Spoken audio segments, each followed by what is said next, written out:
Instagram is an amazing and incredibly popular social media network. No secret there. But the big question is, with all that said, is it the right decision for your business? Let's find out. Hey there, Erhart here, marketing strategist, and welcome to The Marketing Show. Alright, it's no secret that Instagram has become one of the biggest and baddest social media networks to ever grace the planet. With millions and millions of users and spanning all kinds of different demographics, there are very few businesses who can't reap the rewards of an effective and really strategic Instagram marketing campaign. That said, there are some businesses that have no business being on Instagram, and it's just a waste of their time, energy, and probably money too. And that's what I want to do for you here, is really unpack if Instagram is the right social media network for your business, or if you have no business being there at all and you would be way better served on any of the other networks. Because nothing makes me more upset than seeing a business just wasting time and wasting energy on a platform that none of their market is active or present on and just has no alignment with their goals and with their business. Why are they doing that? So let's dive in and investigate if Instagram is a viable contender for you or if you should just completely ignore it and forget about it altogether. And to do that, we're going to take a look at the who, the what, the where, the when, the why,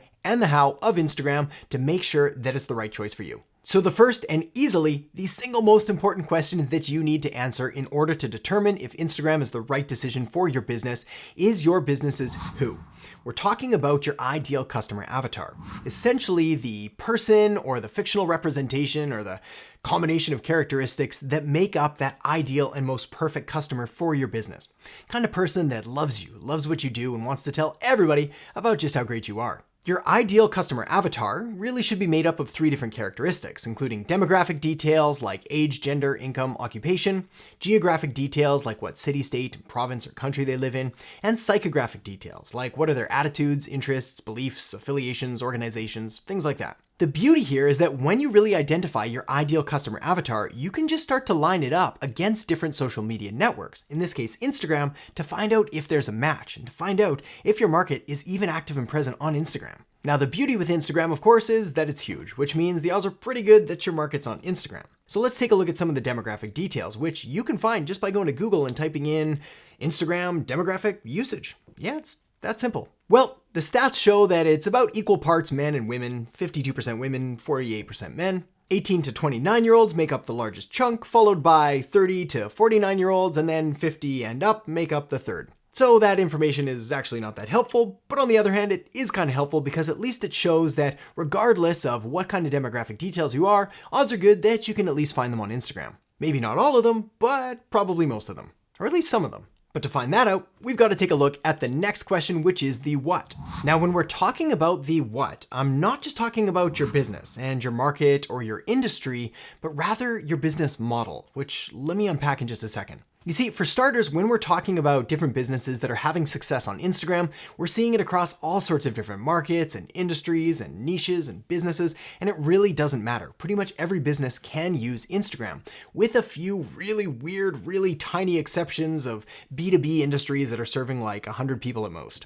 If that's not you, then you can still have success on Instagram. And there may even be a case for them. Nope, not talking about what kind of business you're in, but rather your business model and specifically the funnel or the customer journey that you're walking people through and how Instagram fits into that overall sort of campaign. For example, if you're selling something that is incredibly expensive, well, you're obviously not going to want to use Instagram to just try to sell it right off the bat. You're going to need some kind of funnel or some kind of process to guide people through the journey and to give them some value, to establish some trust, and to help them really establish that trust and that authority and guide them through to becoming a customer. On the other hand, if you're selling something incredibly inexpensive for just a few bucks, well, Instagram is going to be a bit of a tough play, as are most marketing channels, because you're going to need a whole lot of volume in order to hit profitable levels. Now, this episode isn't about talking about Instagram advertising, but this is definitely a consideration because, again, if you're selling something for really cheap, well, then your ads just may not work out economically because the cost to acquire a customer might be a lot more than the profit that you're making from the sale. And on the flip side, if you're selling something for incredibly expensive, well, then you're going to need that funnel again because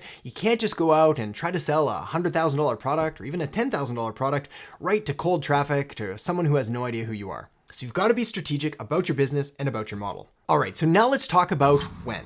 Now, when I'm talking about now, because the question you really want to ask yourself is now the best time to be on Instagram, or because of the initial research that you did, really identifying that ideal customer avatar and the demographic details of your ideal clients and ideal customers, is there a better platform that's more in alignment with your market? For example, once you've got that ideal customer avatar and you've sort of lined it out against Instagram, also take a few minutes and line it out against YouTube and Facebook and LinkedIn and maybe even Snapchat, maybe TikTok, maybe whatever. The point here is that you might find better alignment on a different social media network. For example, if you're serving an older demographic, well, Facebook is still really strong. If your business features a lot of how-to content and does a lot of education, then YouTube's a great channel. And if you're strictly B2B or business to business, well, then there's probably no better place for you to be spending your time and energy than LinkedIn. That's why, as great as Instagram is, there may be better options, and the only way to know that is to really deep dive into your business, into your model, and into the other networks available. All right, let's talk about where. Now, when it comes to marketing on Instagram, you've got a couple different options. The two big ones being the Instagram feed and Instagram stories.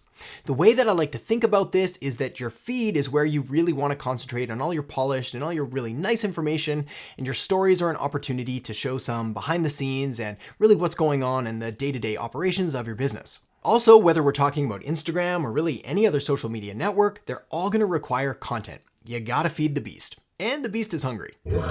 So when we're talking about the feed, you want to be posting there at least once a day, maybe even twice. And when we're talking about stories, for best results, 2, 3, 5, 10 times a day. I know it's kind of tough advice to give, especially because it's not something that I follow personally, but for my clients, for my students, and for those that I consult with, they're the ones that are getting the best results when we increase the frequency and the volume of the content they're putting out there. If you're worried about overwhelming people and overloading them with content, well, don't be. The Instagram algorithm is really designed to serve your audience and to serve your viewers and not you as a content creator. So it's going to do its best to promote the stuff that it thinks people are going to want to see and to really cut back on the things that it thinks people don't want to see. So the key here is volume. Just create as much as you can, as best as you can, and put it out there. All right, so now let's talk about the why. Why would you want to use Instagram to promote your business? And to answer that, we've got 4 different points that I want to cover. Number 1 is you would want to use Instagram if your ideal target market, that ideal customer avatar, is active and present on Instagram. If they're not, don't waste your time. Number 2, you're committed to the long game. Instagram's algorithm has changed pretty quickly as it's become so incredibly popular, meaning organic reach is way down. Which means if you're creating all kinds of free content and you're not interested or dedicated to running ads or anything like that, well, it's going to take some time and it's going to take a lot of work if it even happens at all. Which leads me to my next point, point number 3. You understand that because the algorithm is throttling organic reach so hard, to really succeed, to really get in front of your ideal target market, you're going to need and you're going to want to deploy some kind of Instagram advertising strategy. This means paying Instagram to promote your content to the right people. But before you do that, you need to make sure that your funnel is in place, that your customer journey is in place, so you're not just running ads for the sake of running ads, but rather so you're running ads with the intention of turning a profit. And number 4, you're open to trying and testing and optimizing over time. Whether you're just getting started with Instagram marketing or whether you've been doing it for years or whether this is the first time you've ever even considered it, well, you have to understand that the algorithm is changing all the time. And so is consumer behavior and how people are engaging and interacting with content on the platform, meaning you're going to have to stay on your toes, you're going to have to do your best to stay relevant and stay on top of things. All right, and finally, we have the how, which is what this video is all about right here on Instagram marketing for small business. So make sure to check that out now, and I'll see you in the next episode. Consistency, clarity, and congruence. Consistency means that you're applying a regular schedule, meaning you're posting regularly, you're checking in regularly.